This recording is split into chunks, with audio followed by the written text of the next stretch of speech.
Soto y Paola Martínez, mis amigas, mis colegas, mis hermanas de batalla. ¿Cómo estás, Paola? ¿Qué tal? ¿Qué tal, Jorge? ¿Qué tal, Isabel? Muy buenas tardes, amigos. Los invitamos desde ya que pasen la voz a sintonizar tu programa no negociable por los 100.1 de la FM, porque Betel te acompaña. Y tenemos también, como siempre, nuestra amiga, colega Isabel Soto. ¿Cómo estás, Paolita, Jorge? Muy buenas tardes. ¿Qué tal a todo el Perú? ¿Desde dónde nos escuchan? ¿Desde el dial del 100.1 FM en Lima, o desde dónde nos escriben en el interior del país? Porque sabemos que Betel llega a todo el Perú, así que nos interesa conocer tus comentarios y opiniones, como siempre en el programa, así que escríbenos al WhatsApp 947-246-545, repetimos, 947-246-545, en donde estaremos leyendo tus comentarios y también transmitiendo tus preguntas. Ahora sí, vamos con el tema de hoy. Sí, el tema está muy bueno hoy día, porque además es bastante actual.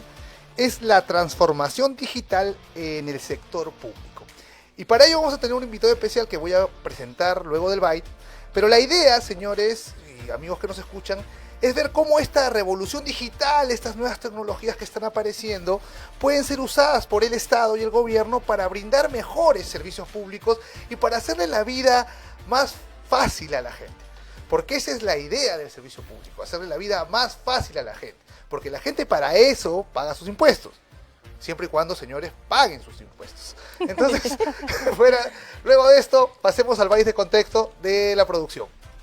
Dan Lewis, fundador de Ravello, que es una startup proveedora de inteligencia artificial para facilitar los procesos de investigación y de eficiencia en procesos dentro de despachos, estima que ya es posible automatizar entre un 40 y un 60% de las tareas diarias de un abogado, entre un 40 y un 60%. Claro, eso uno lo puede ver desde una perspectiva pesimista o desde la perspectiva optimista. Desde la pesimista, uno puede pensar que vamos a necesitar muchos menos abogados, que por tanto van a sobrar muchos abogados en el mercado, nos llevará a sistemas en los cuales no solo el abogado delegará un 40% o un 60% de su actividad en un robot, por decirlo así, sino que los jueces harán lo mismo, los legisladores harán lo mismo y el Poder Ejecutivo hará lo mismo. Y yo creo que si esa transición se diseña y se gestiona bien, y no es fácil, los efectos serán muy positivos y nos permitirán conseguir esa visión de lo que tiene que ser un sistema de justicia que sea democrático, que sea transparente, que sea accesible a todos y que promueva la innovación y la creación de valor. A través de la inteligencia artificial y el machine learning se mejora y se acelera el proceso de recabación de información, de análisis de esa información y de toma de decisiones. Es decir, el robot, o la máquina, por decirlo así, facilita inmensamente la tarea de los abogados o de los jueces. Y eso es bueno, diría, sin duda alguna. La otra perspectiva es que se libera un 40% del tiempo que ahora tienen los abogados para generar valor. Que se genera un 40% del espacio en un currículum formativo para introducir otras cosas. Los modelos que están ahora disrumpiendo el sector jurídico lo han hecho ya en otros sectores. Son los modelos de innovación abierta, los ecosistemas de innovación abierta, que unen tecnólogos, expertos en inteligencia artificial y en Big Data, con expertos jurídicos, con empresas que proveen el software, con financiadores, con talento académico, etc. Para que de manera conjunta se hagan no solo análisis que sean sistemáticos, sino que se puedan diseñar las soluciones con mucha rapidez y se puedan probar. Por supuesto, si los profesionales de la abogacía, además de dotarse del lenguaje y de los conocimientos tecnológicos suficientes para entablar esa relación, son capaces de conocer cuáles son las herramientas más prometedoras y son capaces de utilizarlas, entonces tendrán la máxima capacidad, estar en las mejores condiciones para generar muchísimo valor. Bien, amigos, hemos escuchado el audio de contexto donde Javier Desendra, decano de la IE Law School, reflexiona sobre la agilidad de la inteligencia artificial para colocarla en el proceso del trabajo de los abogados en general. Pero claro, este es un ejemplo de nicho, ¿no? Es decir, que se pueden automatizar las tareas de los abogados con Big Data y con inteligencia artificial. Sin embargo, esto no se queda ahí. Las aplicaciones de la revolución industrial o estas aplicaciones de la revolución digital se aplican a muchísimos campos, y yo creo que el Estado mismo tiene una obligación con el ciudadano de aplicarla para hacerle la vida más fácil. Entonces, para esto hemos invitado al doctor Ernesto Álvarez Escudero. Él es abogado por la Universidad de San Martín de Porres, con especialidad en Derecho de la Competencia y Regulación. Es magíster en Propiedad Intelectual y especialista en Derecho de la Competencia por la Universidad Carlos III de Madrid. Ha laborado en la Secretaría Técnica Regional de Eliminación de Barreras Burocráticas del INDECOPI y hoy es asesor parlamentario.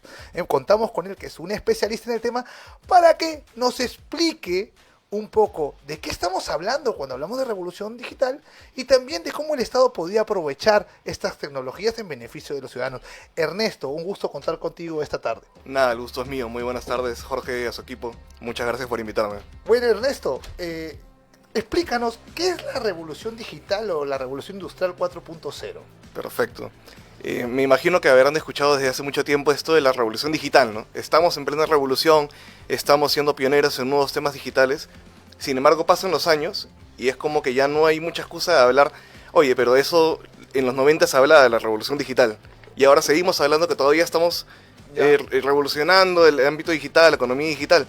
Lo que sucede es de que esa revolución digital previa fue la 3.0 justamente, que fue cuando con el internet comenzamos a operativizar acciones que se podían trasladar al plano físico, ¿no? Lo que ahora estamos haciendo en la revolución 4.0, que ya empezó hace un buen tiempo, algunos dicen desde 2010, 2011, fue justamente generar que las operaciones se realicen íntegramente en el mundo digital por medio de, por ejemplo, la Big Data que estabas mencionando, por medio de la inteligencia artificial, por medio de la seguridad, que es hoy en día la blockchain, y demás mecanismos que se cuentan, ¿no? Ok, cuando hablamos de blockchain, de Internet de las Cosas, de Big Data, de inteligencia artificial, ¿a qué nos referimos? ¿Tú podrías ayudarnos explicándole al público estos 4 puntos de manera sencilla? Perfecto. Mira, imaginemos para el ejemplo esta radio, creo que es lo más ideal. Esta radio tiene varios usuarios, consumidores que escuchan constantemente los programas y a veces, me imagino, participan sea por concursos o porque los llaman o porque se suscriben a sus redes sociales. Todo eso son datos de cuál es su público. Entonces, ¿cuál sería un primer paso? Oye, ¿sabes qué? Yo quiero recopilar todos esos datos en una, valga la redundancia, base de datos, un Excel, digamos. Pero para no hacer todo ese trabajo engorroso, lo que voy a hacer es, me meto al ChatGPT y le solicito, hazme una base de datos con toda la información de los usuarios que nos escuchan, para yo poder así delimitarlos por edades, por personas, por género, etc. Cuando tienes eso, podemos hacer un siguiente paso, que es el más importante en realidad, y es donde entra la figura de la Big Data. ¿De qué me sirve tener tantos datos de la gente que me escucha, si más bien lo que yo quiero es utilizar esos datos y que se interpreten de una manera que yo sepa cuáles son las preferencias y cuáles son las tendencias que mis clientes o mis usuarios van a querer escuchar en mi programa? Eso es lo que el Big Data a día de hoy puede hacer. Puede incluso predecir conductas de las personas. Recordemos en las elecciones, las últimas donde postuló Obama, él tuvo un caso muy famoso donde utilizó Big Data para predecir qué cosas era lo que los ciudadanos norteamericanos querían escuchar en sus ponencias o sus declaraciones, y le terminó funcionando muy bien, ¿no? Wow, ¿y el blockchain y el Internet de las Cosas qué son? Perfecto. Tenemos el Big Data, tenemos nuestra data, pero esta data sensible.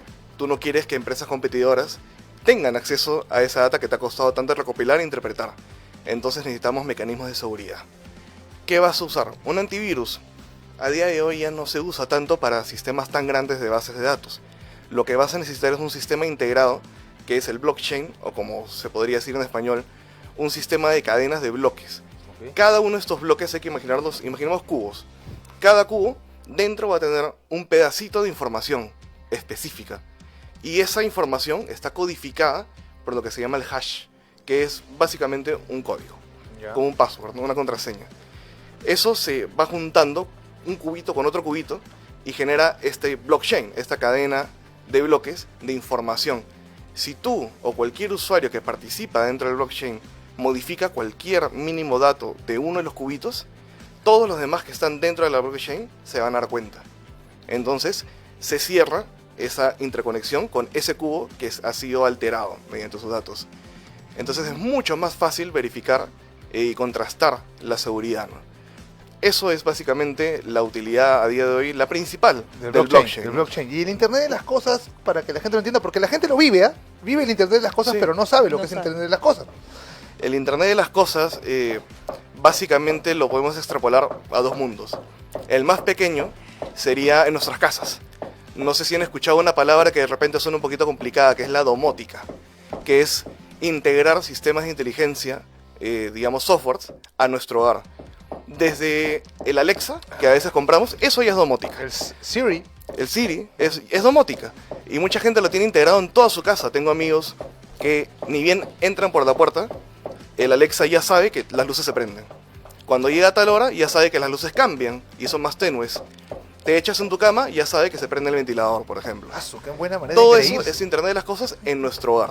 Pero hay algo más importante, que es en la ciudad, lo que se llama las ciudades inteligentes, por ejemplo. Y para eso, el gran problema que enfrentamos ahorita en el Perú es que necesitamos 5G, pero 5G de verdad, no el que tenemos ahorita. Porque ahorita utilizamos antenas de 4G adaptadas para el 5G, pero nosotros vamos a necesitar antenas nuevas de 5G que son más pequeñas, pero mayor cantidad.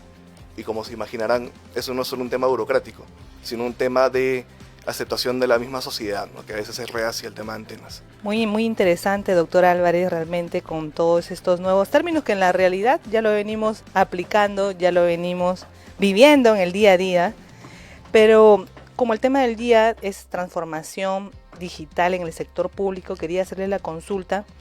¿Cómo esto viene implementándose en los servicios públicos, en el sector público? ¿Cuál es el principal obstáculo? Por ejemplo, hace ya unos meses visité las oficinas de RENIEC, que creo que es una de las instituciones que tiene más avanzado el tema también de la sistematización de la información, de la Big Data, de la accesibilidad, de la transparencia. Como antes, lamentablemente, los ciudadanos si tenían que tener una partida de defunción o de nacimiento, tenían que viajar no sé hasta dónde, hasta el pueblo de origen, pero ahora qué fácil es tenerlo en estos Macs. Qué fácil es tener ese tipo de información que ahorra bastante tiempo. Entonces, no sé qué otra entidad también estará trabajando. Yo creo que también Registros Públicos va en esa carrera. Vemos, por ejemplo, también hace poco un compañero de trabajo decía, he ido a visitar las salas, los juzgados, acá en la avenida Bancay, y me he quedado sorprendido de la cantidad de expedientes hasta el techo, ¿no? El tema también de la digitalización. Doctor, quería que nos explique cuál es el principal obstáculo o qué ejemplos específicos tiene usted de entidades que vienen aplicando esto. Ok, empezando por lo último que mencionaste en el sistema judicial, hay una discusión muy interesante que recién va a empezar ahorita. Wow. ¿Deberíamos utilizar inteligencia artificial para la resolución de expedientes judiciales a nivel operativo, para, digamos, usar la Big Data, pero también incluso para resolver?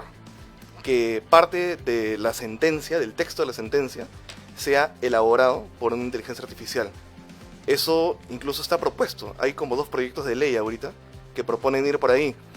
Es un poco peligroso, ¿Para qué definitivamente. casos? Porque si el caso es muy complejo, a veces los casos tienen un detalle chiquitito, nuevo, novedoso que aparece, que modifica todo el sentido de la resolución, ¿cierto? Sí. Y el tema podría darse seguramente para, no sé, pues me imagino yo, para cuando tú rechazas liminarmente una demanda porque falta alguna cosa muy obvia, ¿no? Tal vez sería así. ¿O para qué casos está planteado eso en el O para proyecto de ley? complementar, yo he trabajado en el Poder Judicial 6 años y yo creo que tal vez se da cuenta de un documento y se corre traslado. Yo creo que esos temas sí podría ser, pero creo que el tema de fondo de sentencia que requiere de un análisis de Valoración de pruebas. valoración de Exacto. pruebas, entre otras cosas más, yo creo que sí ahí va a tener un poquito de dificultad, ¿no? Estoy totalmente de tu lado. Pero lo Creo- interesante es que ya se discute. Sí, pero es que ya pasó en Colombia, si no me equivoco, se hizo una sentencia donde la revisión de fondo fue hecha por inteligencia artificial y hubo problemas porque las fuentes estaban mal. Claro. Ay, Y eso es una. Y otra cosa es hablar del sesgo que puede tener la inteligencia artificial, Claro. Claro. que ya son un tema aparte, ¿no? Pero que existe No, sí lo tiene. determinados sesgos Es en que varias ya lo tiene. inteligencias. Bueno, entonces esa es una de las cuestiones que se está discutiendo. Otra muy importante es la utilización de las blockchains para poder proteger datos en la red. Por ejemplo, pensemos en la SUNARP, ¿no? Y en los registros de catastro. Un gran problema es poder contener y utilizar toda esa información, y cualquiera que haya hecho transferencias de inmuebles puede volverse una pesadilla, y la inseguridad jurídica que hay al no saber bien si todo está correcto es grande. El caso Orellana, por ejemplo, es el caso emblemático de que en los notarios no siempre se puede confiar. Y esa es otra, porque cuando tú quieres hacer una transferencia de inmueble, hay dos protagonistas. El Estado, por supuesto, que es un ente burocrático y se puede resolver con blockchain, pero hay otro gran partícipe, ¿no?, que lo acabas de mencionar, el notario. Entonces hay discusiones para que todos los, digamos, actos notariales puedan ser contenidos en la nube, por ejemplo, protegidos por la blockchain. Y eso traería una gran seguridad jurídica. Incluso a día de hoy se está a punto de ya terminar un debate que va a ser discutido en el Congreso, en la Comisión de Justicia, para que el acto notarial de fe pública, se pueda realizar de manera digital. Entonces uno ya no tendría que estar yendo. Pero claro, eso funciona siempre y cuando tengamos la garantía de que la fe digital va a estar debidamente protegida. Y uno de estos mecanismos Doctor es Ernesto la Álvarez, blockchain. le saluda Isabel Soto. Muy interesante todo lo que nos está comentando, porque en realidad, como dijo mi compañera, ya estamos viviendo esta realidad y muchos no sabemos que esta es la denominación que reciben estos fenómenos, ¿no? De la revolución digital, la revolución industrial, el blockchain, el Internet de las cosas, el Big Data, la inteligencia artificial. Pero considero también que dentro de los obstáculos que se puede presentar para dar el salto al uso de las nuevas tecnologías, también está, digamos, la ideología de nuestra sociedad. No sé si lo ha visto alrededor del mundo, de repente en otros países, esta resistencia que hay, por ejemplo, a las antenas del 4G o del 5G, y de repente usted, como abogado un poco más entendido en esta materia, nos puede hablar de eso también, pero también acerca, doctor, de lo que es la inteligencia artificial. ¿Cómo la podemos utilizar o valernos de esto? Entiendo que el tema va más dirigido a lo que es el gobierno digital, pero las personas que trabajamos, abogados o funcionarios del Estado, ¿cómo podemos valernos de esta herramienta de la inteligencia artificial?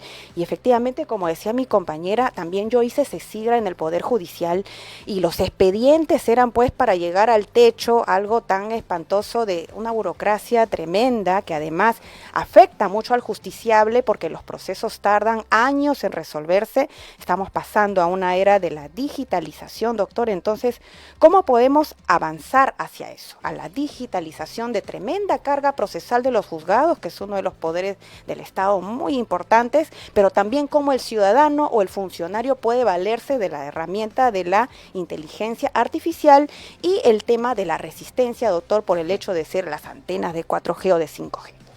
Yo creo que el tema de la inteligencia artificial, así como cualquier novedad para el ciudadano, es cuestión de que la vaya utilizando para perderle el temor, ¿no? No sé si recordarán, yo sí lo recuerdo muy bien, hubo una época en que el peruano era hiper reacio a utilizar su tarjeta de crédito en línea, porque creía que automáticamente se iban a llevar todas sus cuentas bancarias. Sí. Y bueno, lastimosamente Sí, en pasa, ocasiones en terminó algunos pasando. casos. La A mí me ha pandemia pasado. lo aceleró, digamos. Pero digamos, le cogimos la costumbre en el camino. La utilización son muchísimas. Un profesor, por ejemplo, que espero que no lo haga, si lo desease, puede entrar a la inteligencia artificial y pedirle que le haga una clase del tema que él quiere. Y después de pedirle el resumen, le pide las diapositivas y se las va a hacer. Y ya tiene todo el material. Luego le pide un examen que te lo hace, y luego se lo hace a los alumnos, quienes van a copiarse utilizando también su inteligencia artificial en su celular para que les dé las respuestas, ¿no? Yo, por ejemplo, soy un profesor que siempre deja usar materiales. Entonces es un reto para mí lograr que las respuestas no las puedan ubicar con su celular, ¿no?, rápidamente. Entonces eso ya es un uso. Y hablaba también de las ciudades inteligentes hace un momento. La inteligencia artificial lo que puede hacer es coordinar todos los semáforos de una ciudad de forma que el tránsito sea lo más ágil posible. Pero para eso regresamos al gran problema de las antenas. Tú, para una inteligencia artificial tan macro, tan grande, necesitas 5G de verdad, que es el SA, que no lo tenemos a la fecha.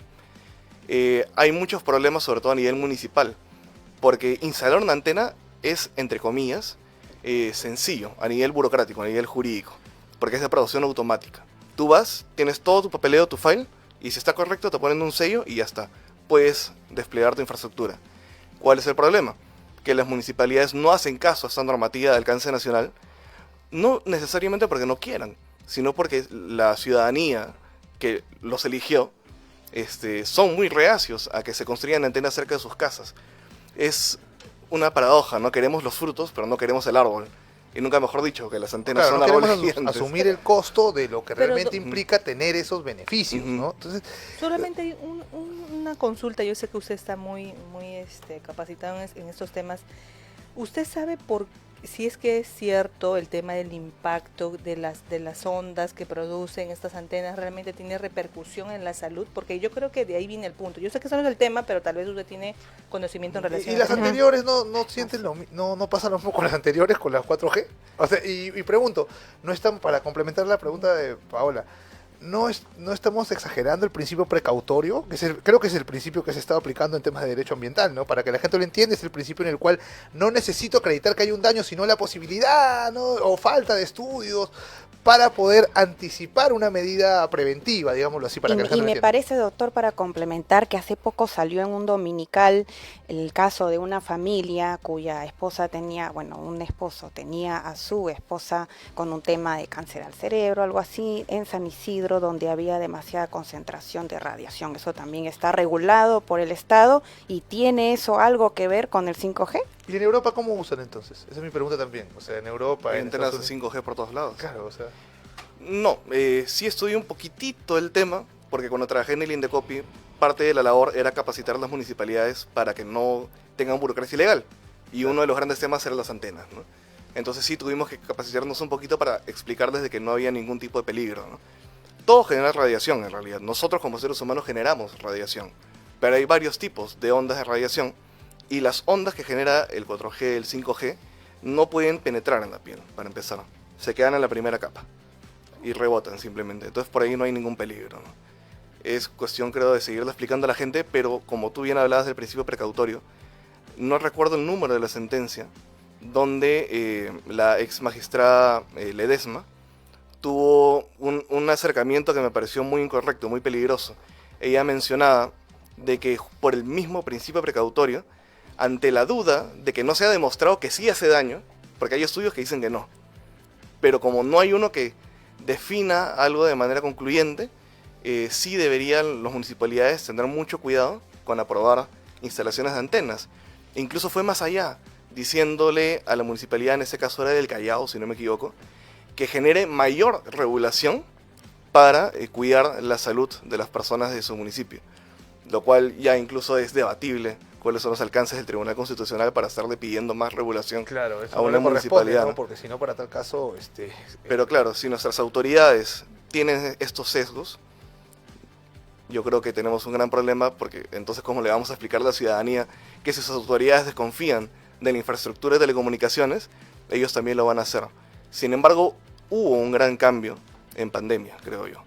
Antes de la pandemia, habían 10 millones de peruanos que no tenían internet. Ahora tenemos 6 millones. Claro, son muchísimas personas, pero hay una gran mejora.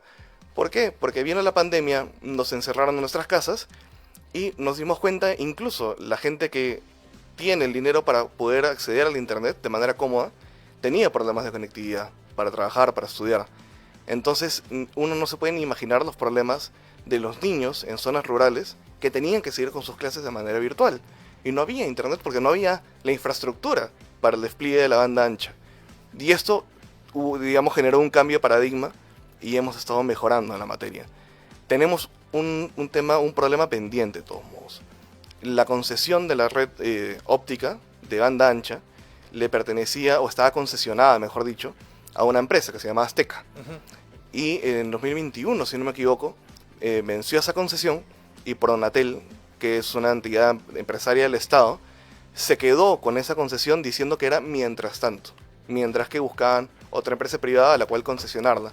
Sin embargo, ya han pasado 3 años y Pronatel mantiene digamos, ya básicamente monopolio estatal de banda ancha, lo cual es peligroso, porque incluso se aprobó una reforma constitucional diciendo que el internet es un derecho constitucional, y eso te da pie a aplicar subsidiariedad de una manera mucho más sencilla, ¿no? Claro, y no es porque no pueden encontrar a alguien, no es rentable, o es un tema como más o menos usted lo está tratando de hacer ver, que es un tema ya de política. Parece, a mi parecer, un tema más de política. Sin embargo, tampoco me consta que sea falso lo que ellos dicen, de que los concursos terminan desiertos por determinados motivos a lo largo del proceso, ¿no? Doctor, y de hecho en el Perú contamos con una ley de gobierno digital, el decreto legislativo 1412 aprobado el 2018. Desde esa fecha han pasado 6 años. Entonces, ya que estamos hablando de paradigma y del avance de este tipo de tecnologías, ¿cuál sería el balance que usted ve en esa ley, según su opinión? En general, yo creo que la ley más hizo un marco amplio de lo que los próximos años iba a ser las políticas públicas en transformación digital, ¿no? Se creó esta Secretaría de Transformación Digital que viene elaborando muchas cosas de manera tal vez correcta, pero en otras no mucho. Para los abogados que nos escuchen, me imagino que muchos sufrirán y conocerán esta página, el gov.p. Sí, Ay. sí, que se supone que Sí. antes yo iba al Ministerio de Energía y Minas, porque yo trabajaba en minas, y encontraba todo bien bonito, yo ya sabía cómo, había un problema, eso sí, cada entidad tenía su propio diseñador web, entonces uno lo tenía abajo un link, el otro tenía arriba, la municipalidad ni qué se diga, pero por lo menos tú ya conocías tu entidad y sabías que estaba todo, pero con la gov.p, yo entro y te remite. Es bien complicado buscar las cosas que necesitas. Se supone que la idea, creo, usted me corregiría, era colocar todo en un solo sitio, ¿cierto? Exacto. Pero eso no es solamente componer la página, sino que mucho más. Y lo otro que también observé es que hay una idea confusa de lo que es la digitalización, porque digitalizar no es poner la página nomás, pues no es poner el PDF escaneado y ya, sino es ver la forma en que yo manejo la información y la uso para tomar una decisión relevante, ¿no? Entonces, yo he observado que ahí es donde el gobierno se ha entrampado un poco, pero ¿cómo podríamos salir de ese entrampamiento, doctor? Es un debate que de hecho lo hemos estado pensando mucho desde el ámbito parlamentario porque claramente hay algo que no ha funcionado. Es más, se cae el go.p y se te cayó todo. El Sistema Nacional de Páginas Web, y nadie puede trabajar, la gente no puede realizar trámites, que es aún más importante. Es un problema grave. Muchos organismos del Estado incluso están buscando como que zafar o salir de ese go.p y mantenerse de manera independiente. Algunos ahorita lo mantienen, por ejemplo el Indecopi todavía tiene su página híbrido dentro de go.p, pero también por fuera. Todo lo que hace la búsqueda de sus resoluciones, que es algo súper importante para los que queremos realizar una denuncia por un abuso al consumidor o al Estado o lo que fuese, se mantiene de forma independiente. Pero la Secretaría de Transformación Digital igual es un poco terca en que tienen todos que adecuarse al sistema, ¿no? Y otra crítica que le podría hacer a la falta de eficacia de la norma es toda esta intención de operar en conjunto a nivel burocrático en las distintas entidades del Estado. Supuestamente, por ejemplo, hay un decreto legislativo que es el 1246 y te dice, tú no le puedes pedir al ciudadano un documento que por medio de la interoperabilidad tú mismo como entidad puedas conseguir, porque tú tienes más facilidad para conseguir el documento que la persona, que además va a tener que hacer un pago, una tasa administrativa. Eso está en la ley y sin embargo no se ha cumplido.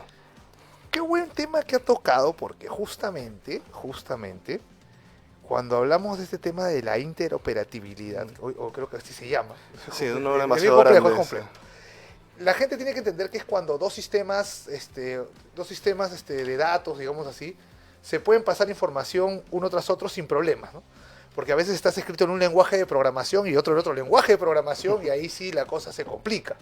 Entonces, justo en la Comisión de Constitución se revisó la vez pasada el tema de los candidatos al Congreso. Y se decía que los candidatos al Congreso tenían que presentar una declaración al partido y después el Jurado Nacional de Elecciones iba a revisar si esa información era fidedigna. Y yo me hago la pregunta, si la información la tiene todo el Estado, porque lo que te corrige el Jurado Nacional de Elecciones es que no hayas declarado algo que él tiene. ¿No? Exacto. No que hayas ocultado algo, porque si tú lo has declarado es que no lo has ocultado, ¿no? No te está pidiendo una declaración jurada, sino una declaración de memoria. Debemos estar más pensado en eso. ¿Por qué no se planteaba que el candidato pudiera acceder a un portal para candidatos, baje todo y se le presente toda la información que tiene el Estado de él y le pregunten, ¿está de acuerdo con esto o quiere agregar algo más? Si dice que está de acuerdo con eso y al final sale otra cosa más, recién allí podría decirse que hay una sanción, ¿no cree usted? Sí, o sea, yo creo que debemos apuntar hacia un sistema integrado de información del ciudadano, ¿no? Que uno tenga tu información centralizada. No tiene sentido, ¿no? En las elecciones de los magistrados del TC, recuerdo que había gente que quería sacar del partido, por así decir, a candidatos porque no habían presentado antecedentes judiciales. Claro. Pero a fin de cuentas, ¿quiénes son los que tienen los antecedentes judiciales? Es el Estado. El Estado, claro. Entonces, ¿por qué vas a castigarlo? Porque él de repente no lo, digamos, anexó. Que dentro de los 1000 papeles que te anexan, es fácil que se te vaya uno, ¿no? Así es, así es. Es más, vi gente que estaba, por ejemplo, el congresista Muñante lo sacaron por un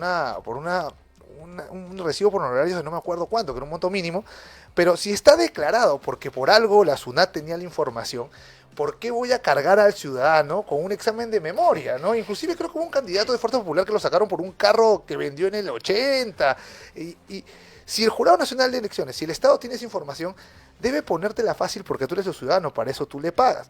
Y ahora nos gustaría ir a casos prácticos, doctor, a casos prácticos, pero lo vamos a hacer después de la pausa. Perfecto. Estamos presentando No Negociable.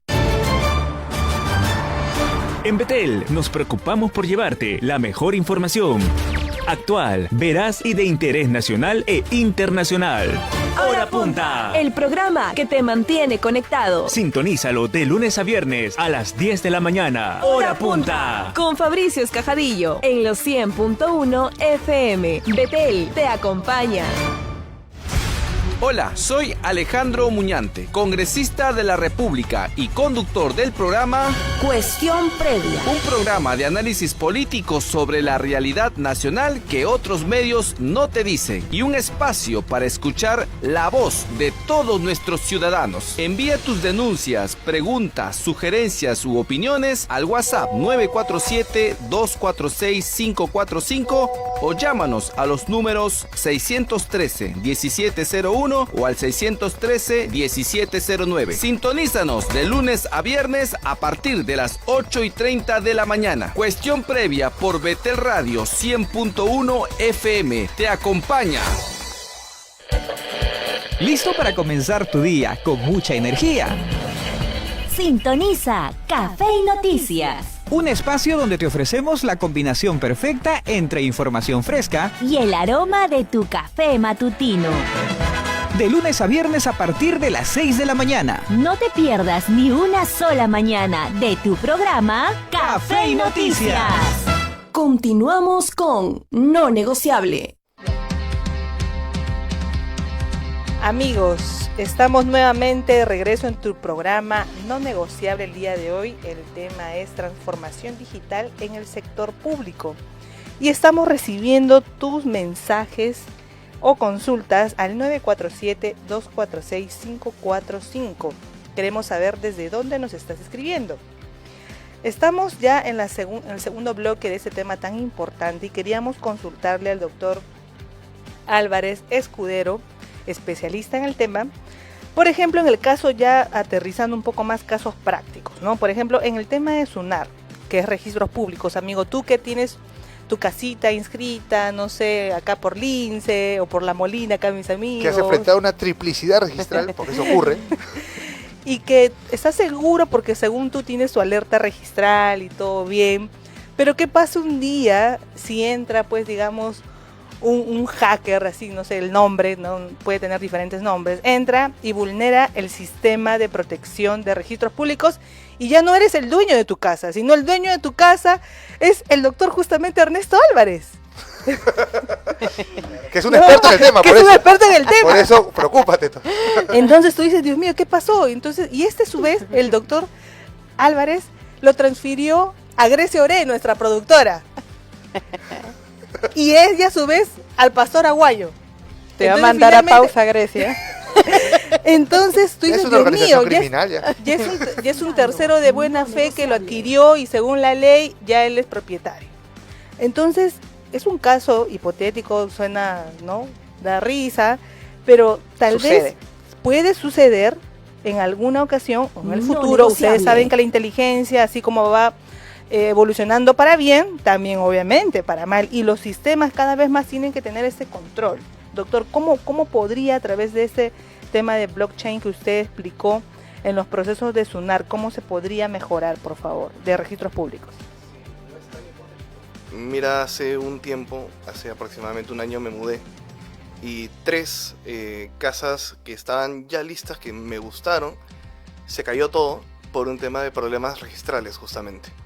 Me acerco. Sí. Entonces pasa. Actualmente el sistema registral es un caos.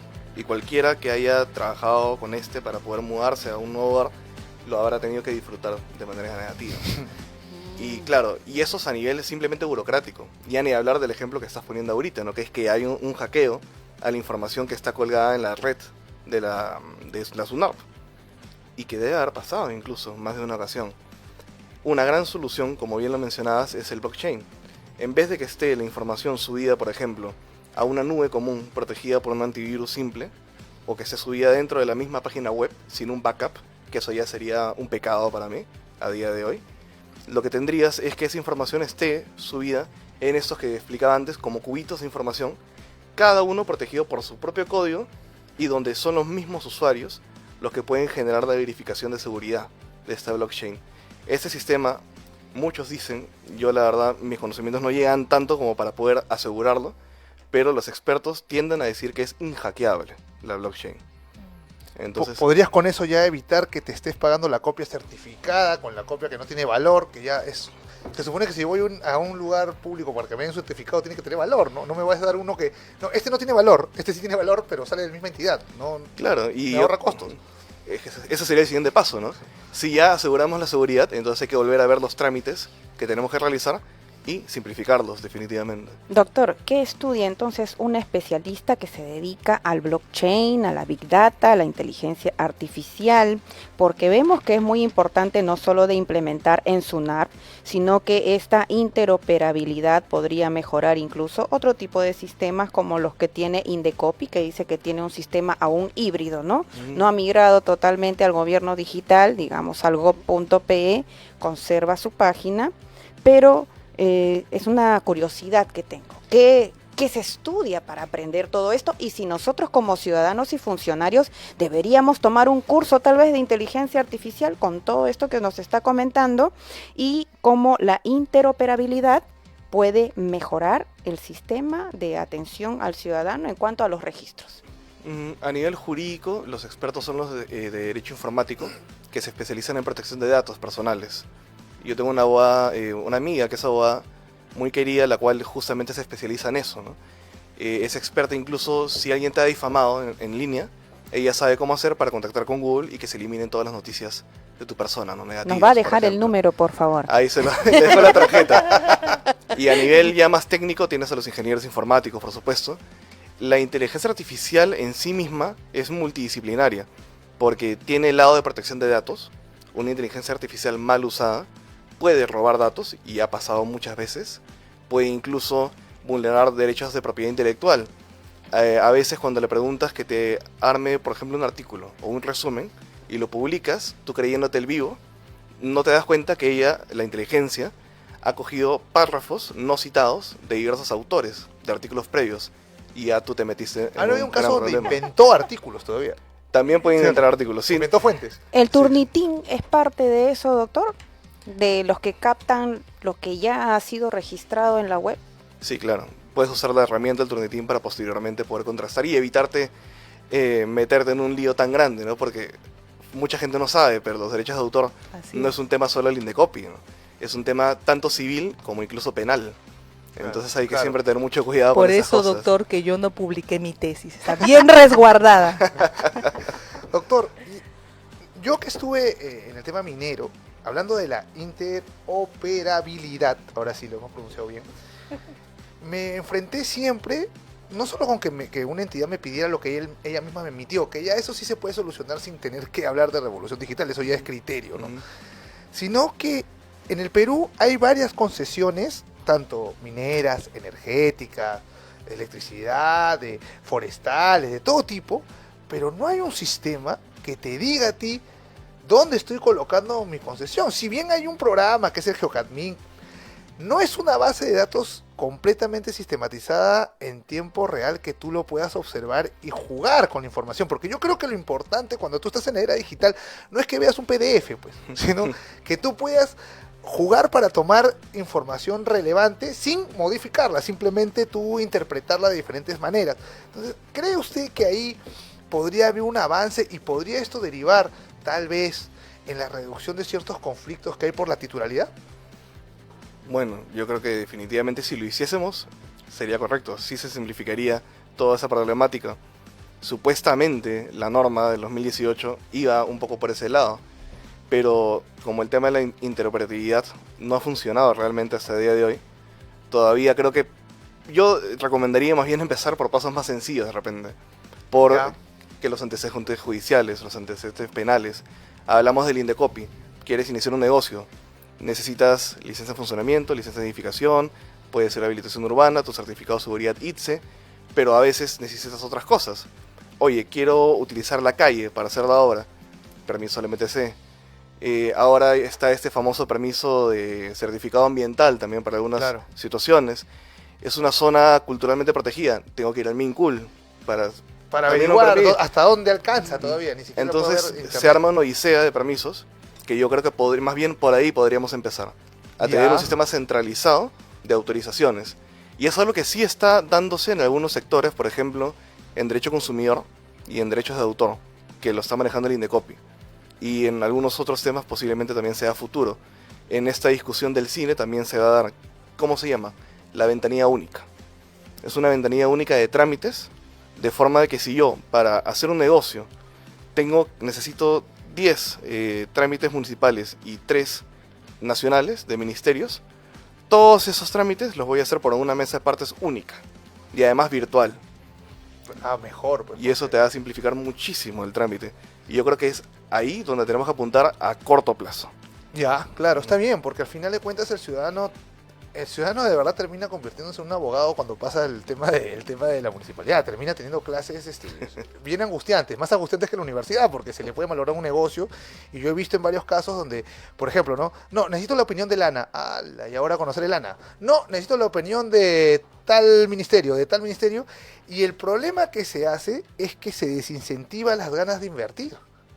Porque no estamos hablando solamente de los grandes inversionistas que pueden contratar estudios de abogados y todo muy bien, sino hablamos de gente que en realidad tiene una pasión y termina diciéndonos, bueno, ahora gano plata después de haber perdido un montón de plata haciendo el trámite, ¿no? Ahora ya soy experto porque antes no sabía cómo manejar el trámite y ahora recién lo sé hacer. Entonces, creo que ahí encontramos no solamente un beneficio en la simplificación, sino beneficios posteriores, o mejor dicho, ulteriores, como mayor incentivo para invertir, menos estrés también de la gente, porque la gente también sufre esto en tema de salud, no hay solamente que verlo desde el punto de vista económico. Y para formalizarse además. Siempre se pregunta por qué no hay tanta formalidad en el Perú, por qué estamos con súper números de informalidad.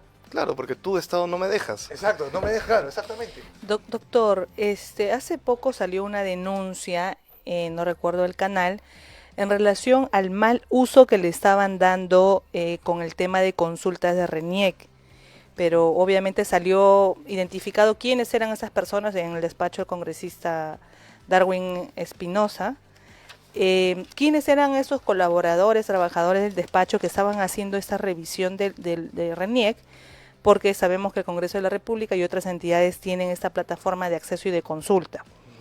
Pero pues las personas tal vez pensaban de que voy a ingresar acá, voy a revisar todos los DNI posibles, las fichas RENIEC, pero no sabían esas personas que queda el registro de quiénes están haciendo las consultas. Entonces, de allí puede venir el tema tal vez un poco digamos, de la duda o del temor en que la interoperabilidad pueda funcionar. Creo que hay información sensible, ¿no? Pero también nosotros conversábamos con Jorge, se solicita una entidad de información y la entidad te remiten unos paquetones de unos files, y esa información fácilmente puede ser remitida vía la carpeta mesa de partes virtual y evitarnos todo ese tema de los papeles. Es igual como el MEF con la Contraloría o la Junta Nacional de Justicia, o qué sé yo, entre ellas, cuando hay información que se requieren entre entidades. Por ejemplo, yo recibía literal bodoques y bodoques de expedientes y uno dice, ¿cómo va a revisar esto? ¿No? Entonces, inclusive con otro tipo de especialidad, porque eran expedientes, por ejemplo, de ingenieros civiles y qué sé yo, yo soy abogada. Pero, ¿cuál es el principal limitante? Si sabemos que se puede dejar un rastro, digamos, en la revisión, ¿por qué aún así no se quiere aplicar este tema de interoperabilidad, por lo menos entre entidades, que ayudaría bastante en el tema de la facilitación de la información? Yo creo que por el temor. La gente desconfía todavía del ámbito digital de las cosas. Hablaba hace un rato del debate de la notaría por vía digital. Hay varios parlamentarios que todavía tienen dudas al respecto, porque creen que se podría viciar esa voluntad, esa fe pública, ¿no?, al ser digital. En el caso de la RENIEC también puede suceder casos incluso cómicos para los que lo escuchan, no para los que lo sufren. Recuerdo que una trabajadora del Indecopi una vez fue a la RENIEC para realizar un trámite y le dijeron que no podía hacerlo porque ella ya estaba muerta. Así lo estés viendo aquí, así la estás viendo, o sea, así la estés viendo. Sí, y dice, señor, pero aún así acá estoy, ¿no? está comprobando la huella. Usted está muerta porque acá en el registro sale que había pasado. Pelea con el esposo y el esposo pudo hacer ese acta de función, ¿no? Claro, la simplificación puede tener consecuencias negativas. Uno no simplifica solo por simplificar, ¿no? Hay que ver cuáles son las externalidades que se pueden ocasionar. En el caso que mencionabas de la gran cantidad de expedientes físicos, uno de los ejes principales de la revolución 4.0 es justamente ello, es digitalizar lo que es físico, para tenerlo todo en base de datos y luego, como mencionaba, con la Big Data, poder interpretar, ¿no? Por ejemplo, una inteligencia artificial lo que podría hacer es digitaliza, arma la base de datos de todos esos expedientes y de una manera muy veloz te saca resúmenes o sistematiza todo el caso. Pero, nuevamente, ahí está el peligro. ¿Qué es lo que te está resumiendo? ¿Qué es lo que no está? Lo que está obviando. ¿Por qué lo está haciendo? Puede haber un factor de corrupción también que en el Ministerio Público, porque el Ministerio Público se inició con plata, no me acuerdo de quién, si fue del BID, no fue de quién, no me acuerdo de quién, un proceso y ese no se concluyó. Entonces, podría ser por un tema de que la transparencia también va contra la corrupción en cierto sentido. Claro. Sin acusar directamente, sino ver si eso es un factor en algunos casos que se han visto en el mundo de los que usted está estudiando, sin hablar del Ministerio Público ya, ok. Claro, el sistematizar todo mediante la revolución 4.0 puede ayudar a la transparencia, pero por otro lado, ¿quién es el que se encarga de asegurarte y que te dice esto de acá está transparentado, eso de acá es correcto? Finalmente, si la Secretaría, por ejemplo, de Transformación Digital, que todavía no está haciendo esa labor, así que no podría ni criticar ni ponerle peros, habría que ver cómo funciona, te dice que la información es correcta, es contrastable, claro, tienes que finalmente fiarte de su palabra, ¿no? Entonces son retos Factor que parecen siempre. casi de ciencia ficción un poco, que vamos a tener que empezar a, por lo menos a discutir, creo yo, en estos días, ¿no? Este año, creo ya, con todos los proyectos que hay. De hecho, doctor, uno de los proyectos o de lo que se estuvo debatiendo en la Comisión de Constitución es el tema de las declaraciones juradas de los candidatos. ¿No sería mejor que toda esa información, por ejemplo, se encuentre centralizada, doctor? Entramos a las páginas de los organismos electorales, del Jurado Nacional de Elecciones, encontramos las declaraciones juradas, pero incluso hay información que se pide, como usted lo dijo hace un momento, hay información que para el Estado es más fácil recabar que andarla solicitando, ¿no? Parece una redundancia. Y de otro lado, Su Salud creó una aplicación que permite a las clínicas y a los hospitales acceder a una base de datos para conocer en tiempo real el seguro del paciente, es decir, quién paga, lo cual agiliza el trámite de ingreso. El Estado está fomentando entonces que las entidades elaboren sus propias herramientas digitales debido al conocimiento que hay de la problemática, y usted sabe que el sector salud siempre es una papa caliente, siempre hay muchos problemas en cuanto a los usuarios que puedan hacer uso del seguro a tiempo, ¿no? Entonces, estas dos consultas, doctor, sobre la concentración, digamos, la centralización de las hojas, de las declaraciones juradas de los candidatos y de cómo es que las propias entidades, en este caso Su Salud, estaba elaborando su propia herramienta para saber a quién corresponde el seguro. Esto también está incluido en el marco de la ley, doctor, del gobierno digital, de los decretos legislativos que usted citó. Yo creo que justamente por lo contrario, ¿no? Me parece excelente que Su Salud haya habilitado esa plataforma, y yo creo que lo que está demostrando es que en tanto la ley no se ha logrado aplicar de manera correcta, por lo menos hasta la fecha, cada entidad, cada organismo, por su propia voluntad y por su propia necesidad, empieza a explorar las nuevas tecnologías para llegar a vías de simplificación administrativa, ¿no? Tenemos eso, tenemos lo que ya mencioné de las ventanillas únicas. PROMPERÚ también está evaluando crear su propia ventanilla única para el ingreso de iniciativas internacionales. Entonces yo creo que, claro, por supervivencia, cada entidad, a falta de una ley que haya funcionado, que englobe todo el sistema de interoperatividad, cada entidad va a buscar. Aparte porque sus conocen su avances. problemática. Exacto, conoce su problemática. Exacto. Doctor, y ya para ir cerrando, la pregunta, ¿usted ve un futuro auspicioso en el Perú? No, tampoco no quiere, ya vimos los obstáculos, pero ¿usted cree que vamos a poder seguir avanzando en este proceso de adaptar no digo que mañana vayamos a hacer Madrid en Ciudad Inteligente, pero a lo que voy es, ¿usted ve auspicioso, ve pesimista? ¿Cómo vamos a ir hacia el futuro, hacia esa digitalización? Yo creo que vamos muy bien, de hecho. Qué bueno. Hace 2 años te hubiera dicho lo contrario de repente, pero sé que, por ejemplo, Fundación Telefónica trabaja de la mano con el MTC, están desplegando mucha infraestructura en lugares donde antes se hubieran tomado como inalcanzables, y ya los que son muy, muy, muy alejados, que hubiéramos dicho, ellos nunca van a poder tener internet. Bueno, llegó Elon Musk con esta iniciativa, no sé si han escuchado, de Starlink, que es internet por satélite. Entonces ya no necesitas antenas instaladas. Y con eso el internet se está desplegando por todo el Perú a una manera mucho más veloz.